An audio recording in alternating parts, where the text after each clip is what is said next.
দীর্ঘ ৫ বছরের অপেক্ষার অবসান হতে যাচ্ছে। পর্দায় আসছে জয়া আহসানের সিনেমা জয়া আর শারমিন।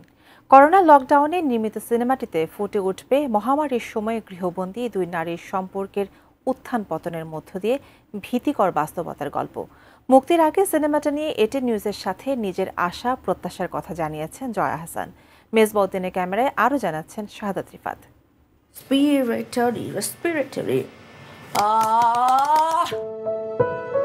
করোনা মহামারীর লকডাউনে মাত্র ১৫ দিনই শুটিং, এরপর কেটে গেছে দীর্ঘ ৫ বছর।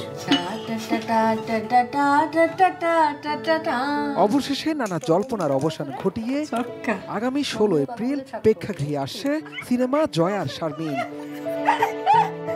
নির্মাতা পিপলুয়ার খানের পরিচালনায় সিনেমাটিতে জয়া চরিত্রে অভিনয় করেছেন দুই বাংলার জনপ্রিয় অভিনেত্রী জয়া আহসান আর শারমিন চরিত্রে মঞ্চ থেকে উঠে আসা অভিনেত্রী মহসিন আক্তার। এটা মন থেকেই বলছি, অনেক কৃতজ্ঞতা। দেখেন জয়া শারমিনটাকেও।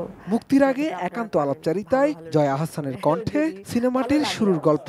প্যান্ডেমিকের সময় শুট করা আসলেই টাফ ছিল, কিন্তু তারপরেও আমরা ভাবলাম যে শুটিংটা করিয়ে খুবই বলতে গেলে খুব অল্প কিছু ক্রু মেম্বার্স। আমার এই লাইনটা খুব ভালো লাগছে।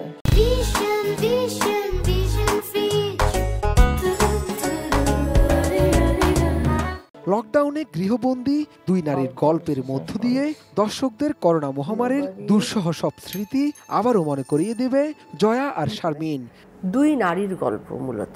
তারা যখন সহযাত্রী হয়, একই ছাদের নিচে তারা থাকতে বাধ্য হয়, হয়তো দুজন দুটি ভিন্ন সোশিও ইকোনমিক ব্যাকগ্রাউন্ড থেকে উঠে আসা মানুষ, তো সেই বোধের জায়গাটা কেমন থাকে। সিনেমা নিয়ে প্রত্যাশা কি, এমন প্রশ্নে নায়িকার এই সাবলীল উত্তর। এই প্রত্যাশা সেই প্রত্যাশা, বাণিজ্যিক প্রত্যাশা সেগুলো নয়, কিন্তু অনেকেই তো তখন নানান রকম কঠিন সময়ের ভেতর দিয়ে গেছে। কেউ তার পরিবারের খুব কাছের কাউকে হারিয়েছে, কেউ তার মাকে হারিয়েছে, কেউ তার পার্টনারদেরকে হারিয়েছে। সেই সময়টাকে আরেকবার একটু নাড়া দিয়ে যাওয়া, আর কিছুই নয়। জয়া আর শারমিন সিনেমার মধ্য দিয়ে প্রথমবার প্রযোজকের ভূমিকায় আত্মপ্রকাশ করবেন জয়া আহসান। এর গল্প ও চিত্রনাট্য যৌথভাবে লিখেছেন পিপলুয়ার খান ও নুসরাত ইসলাম। এটা আসলে প্রথম থেকেই ডিরেক্টরের প্ল্যান ছিল। প্রথমে তো আসলে ছবিটার কথা ছিল ছোট্ট একটি ছবি, তো সেটা না করে পরে জিনিসটা আসলে অনেক বড় হয়ে একটি ফুল লেন্থ ফিচার ফিল্ম হয়ে দাঁড়ায়।